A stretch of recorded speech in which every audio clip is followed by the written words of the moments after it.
ឧទាហរណ៍ដូចខ្ញុំលើកដៃអនុម័តសិទ្ធិសញ្ញាបន្ថែមពីរឿងព្រំដែនរហូតដល់ឡើយគណៈបកសម្បត្តិនិយាយព្រោះថ្ងៃដែរ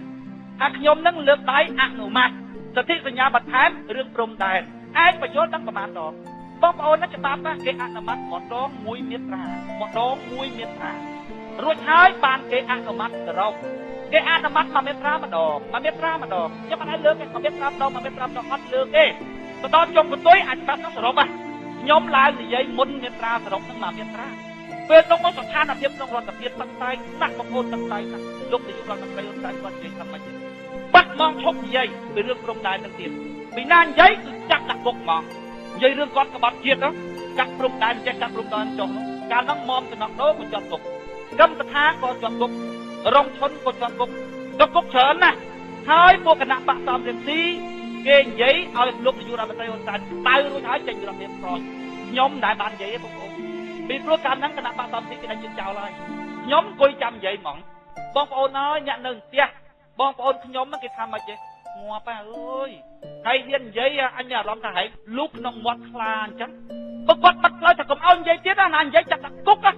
កុំនិយាយទៀតបងប្អូនណាខ្ញុំមកប្រឹងតាំងអារម្មណ៍មែនតើថានេះគឺជាឱកាសមាសសម្រាប់ខ្ញុំហ្មងដើម្បីអីដើម្បីចាក់ដើមឈានចូលក្នុងទីលាននយោបាយដោយខ្លួនឯងខ្ញុំមិនបង្កើតអរិភាពអ្វីបាត់តែខ្ញុំប្រឆាំងជាមួយគណៈបកប្រជាជនបដ គឺខ្ញុំប្រឆាំងដោយចិត្តស្មោះត្រង់ខ្ញុំឃើញថាគណៈបកប្រជាជនធ្វើមិនត្រូវខ្ញុំអត់បង្កើតអរិភាពនេះទី1គឺវាជាចិត្តស្មោះត្រង់ដែលយើងធ្លាប់មានក្នុងក្នុងចិត្តរបស់យើងផងទី2គឺជានយោបាយដែលមានអរិយាប័ត្រសមរម្យក្នុងស្ថានភាពដែលអំណាចរបស់ខ្ញុំផងអាខ្លួនយើងវាមិនជាប្រមាណទេតែអ្នកចូលរួមមួយយើងអាចមានគ្រោះថ្នាក់យើងជាអ្នកនយោបាយវាល្បីឈ្មោះវាមានបញ្ហាអីវាមានគេដាក់គេលឹកខ្លះដែរប៉ុន្តែអ្នកគ្រប់គ្រងយើងអាចនឹងមានបញ្ហាពេលនោះបងប្អូនខ្ញុំតាំងចិត្តបងប្អូនទៅយកនេះទៅបន្តវិញខ្ញុំមិនមែនអត់ស្អីណាបងប្អូនខ្ញុំស្អីខ្ញុំនិយាយថាជា2 3នាទីដំបូងដៃខ្ញុំញ័រមាត់បងប្អូនខ្ញុំញ័រប៉ុន្តែខ្ញុំតាំងចិត្តថាខ្ញុំត្រូវនិយាយឲ្យបានក្នុងឱកាសនេះគឺជាឱកាសមាសដើម្បីបន្ទន់ចិត្តគណៈបកប្រជាជនលូកចូលក្នុងឆាកនយោបាយដើម្បីអនុវត្តគំនិតយើងជាអ្នកប្រឆាំងដាច់ខាតជាមួយនឹងប្រព័ន្ធដឹកនាំរដ្ឋរបស់គណៈបកប្រជាជនតែគឺជាអ្នកប្រឆាំងមួយដ៏សមរម្យជាអ្នកប្រឆាំងមួយដ៏ស្មោះត្រង់ប្រឆាំងដាច់ខាតប៉ុន្តែអត់បង្កើនអរិយភាពជាមួយនឹងគណៈបកប្រជាជនប្រឆាំងដោយចិត្តស្មោះថាយើងមើលឃើញថាវាមិនត្រឹមត្រូវមែនក្នុងរឿងអស់នឹងបងប្អូនអើយខ្ញុំតាំងចិត្តខ្លាំងណាស់ខ្ញុំថាបើបាត់បង់ឱកាសនេះគឺបាត់បង់ឱកាសនេះពីពួកខ្ញុំត្រូវបានគេដេញចេញពីរដ្ឋាភិបាលរួចហើយអ្នកខ្លះគេនិយាយថាអ្នកមកពីវាអនុម័តច្បាប់ព្រំដែនហ្នឹងបានគេដេញចេញពីរដ្ឋាភិបាលអត់ទេដេញរួចហើយដេញពីគណៈបកសំរងស៊ីរួចហើយខ្ញុំត្រូវតែនិយាយក្នុងពេលហ្នឹងបងប្អូនអើយបងប្អូនទៅមើលទីហ្នឹងខ្ញុំបាត់កាមុនខ្ញុំផុតដាក់ទូរស័ព្ទប៉ុន្តែទូរស័ព្ទរបស់ខ្ញុំវាបាត់ទៅលោកនាយករដ្ឋមន្ត្រីហ៊ុនសែនលែងអង្គុយបែរមុខទៅមុខបងប្អូនបែរមកជំហៀងចេះស្ដាប់ខ្ញុំណាស្មាតទោសលោកអើយលោកដូចឆ្មាប្រងលួនចាក់កដោអញ្ចឹងមុខគាត់ទៅណាថាទៀងម៉ែអាទៀងម្ដាយមីងខ្ញុំក៏ថាគួយអើដូចលូកដៃចូលក្នុងមាត់ខ្លាអញ្ចឹងមិនគួយប្រហើនម្ល៉េះបងប្អូនទៅមើលសភាពក្នុងសភាពពេលនោះតើលោកនាយករដ្ឋមន្ត្រីហ៊ុនសែនចូលក្នុងរដ្ឋាភិបាលអន្តរជាតិទេបងប្អូនស្កាត់គ្រប់ហើយនៅនោះឲ្យគេចាញ់អស់ដល់ខ្ញុំមួយខ្ញុំតាំងចិត្តថានិយាយទៅបាន2 3នាទីទៅមុខដៃញ័រប៉ុន្តែដល់ទឹកចិត្តមួយច្បាស់លាស់ថាយើងនិយាយអត់សំរឿងទេហើយក៏ជាឱកាសមួយដែលយើងមិនត្រូវឲ្យកន្លងពោះទៅបានដែរខ្ញុំតាំងចិត្តនិយាយបងប្អូន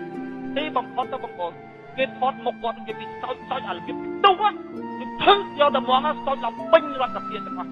ក្នុងចេតនារបស់ខ្ញុំណាបងប្អូនខ្ញុំនិយាយដើម្បីដោះលែងមមសំណងដូ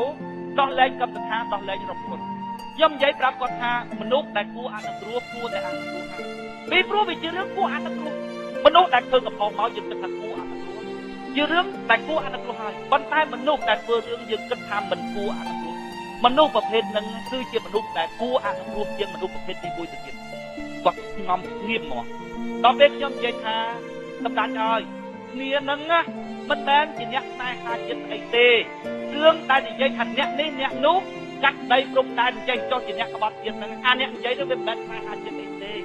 វាមិនមែនរឿងហ្នឹងទេសម្ដេចកុំខឹងគ្នាវាមិនមែនរឿងហ្នឹងទេប៉ុន្តែជាទស្សនៈមួយរបស់ក្រុមប្រឆាំងគេមានកំណត់ថាអាណាចង់ល្បីគេហ៊ុនសែនទៅសោយព្លក្នុងរដ្ឋាភិបាលឡើងហ្មងបរិយាកាសវាធូរខ្សុយឡើងមកវិញហ្មងខ្ញុំអាចនិយាយបានមួយកណោមកទៀតបងខ្ញុំថាខ្ញុំណា អត់ដឹងរឿងព្រំដែននឹងយ៉ាងម៉េចទេពីព្រោះខ្ញុំអត់ចំណេញខាងហ្នឹងហើយខ្ញុំក៏អត់មានឯកសារគ្រប់គ្រាន់ដែរប៉ុន្តែខ្ញុំឮសម្ដេចសន្យាមិនថាអត់ឲ្យបាត់ដីមកចំអាមទេខ្ញុំថាសម្ដេចខ្លាំងណាស់ចាក់ក្អើហ្មងពីព្រោះព្រំដែនមួយហ្នឹងគេទុកអាតែតាយូរហើយមកដល់អាណត្តិពីណាក៏គ្មានអាណាហ៊ានពុះសំត្រូវដែរពីព្រោះខ្លាចប្រជាពលរដ្ឋររឿងទុកឲ្យព្រំដែនហ្នឹងអាតែតាអញ្ចឹងសម្ដេចចាក់ក្អើហ្មងលើហ៊ានយកប៉ុណ្ណេះហ្មងបើបាត់បើបងចំនួនសម្ដេចហ្នឹងហើយបើថាមិនក៏បានចំនួនសម្ដេចហ្នឹងដែរព្រោះឧទាហរណ៍ថាពីពងវងវិញក៏ចំនួនសម្ដេចហ្នឹងដែរអញ្ចឹងខ្ញុំថាសម្ដេចខ្លាហានចាក់ក្អើហ្មងអូទឹកមុខគាត់រៀងប្រែហ្មងដល់ពេលចំកតុយ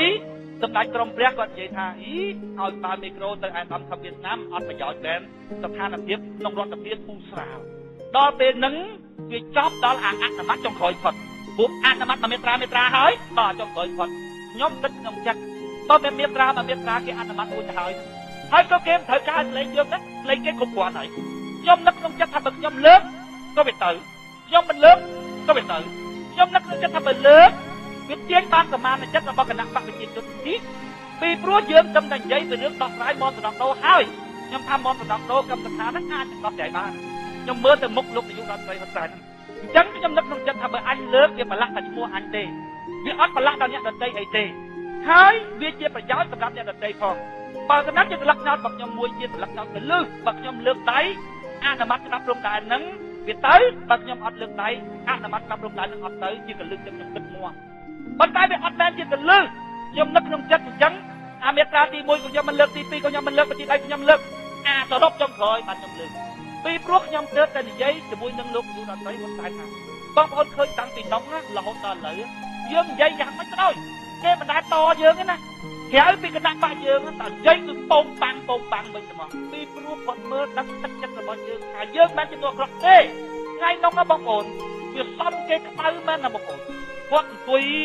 មើលទៅចាំអត់ល្ងុយគាត់អង្គុយស្ងៀមចឹងសំរងស៊ីនៅក្រោយបងប្អូនខ្ញុំថាសំរងស៊ីបងប្អូនមនុស្សគាត់មនុស្សសំរឿងណាបងប្អូនសំរឿងណាខ្ញុំនៅក្នុងគណៈបកជាមួយគ្នាខ្ញុំឃើញដែរបងប្អូនមុនលោកនាយករដ្ឋមន្ត្រីហ៊ុនសែនគាត់អត់ល្ងុយស្អីមកពីណាប្រយុទ្ធចឹងមកអង្គុយមុខគាត់អត់ទៅស្រួលគាត់ដូចអស់កម្លាំងណាមិនខ្លាចយើងខ្លាចអាណាគេទេគាត់ខ្លាចអាណាទៅខ្មែរនោះគាត់អង្គុយមើលទៅអស់កម្លាំងលើកដៃលើកទី1សំរងស៊ីហ្មងបងប្អូនអើយទៅយកយួរទៅដាក់ក្បាលគេមនុស្សយើងក៏ឆ្លៃស្នូមិនមែនធ្វើអញ្ចឹងមនុស្សថោកទៀតបានធ្វើអញ្ចឹងមនុស្សអីថោកទៀតណាបងប្អូនទៅមើលអាទីនោះឡើងវិញថាយើងក៏ទ្រាំបានទៅសំទីបករឿងទៀតហើយអញពុញដល់ហើយនិយាយអីនិយាយទៅបញ្ហាថោកទៀតឆ្លៃស្នូអត់ទាន់ទៅដល់វេនលោកនាយករដ្ឋមន្ត្រីហ៊ុនសែនផងគេឲ្យចុះឈ្មោះតគ្នាណាក្នុងរដ្ឋសភាណាមកយើងចង់និយាយយើងឲ្យដាក់ឈ្មោះតគ្នាមិនទាន់ដល់វេនលោកនាយករដ្ឋមន្ត្រីហ៊ុនសែនផងលើកចាក់មកតពីសំនឹងទីមកក្បាលមីក្រូមកនេះបានក្បាលមីក្រូមកអាមនុស្សខ្លះលេងត្មងបើវាមិនបានទៀមតាមឲ្យគេទៅធ្លាក់ក្បាលអងងាប់អីយ៉ាងម៉េចទៅចឹងត្មងដល់ក៏ហោកាហាយវិញរដ្ឋសភាត្មងអូយថាពួកនឹងចូលចិត្តធ្វើតែរឿងអញ្ចឹងបងប្អូនថាខ្ញុំខូចខ្ញុំនឹកក្នុងចិត្តថាអញនៅមួយគណៈបកណា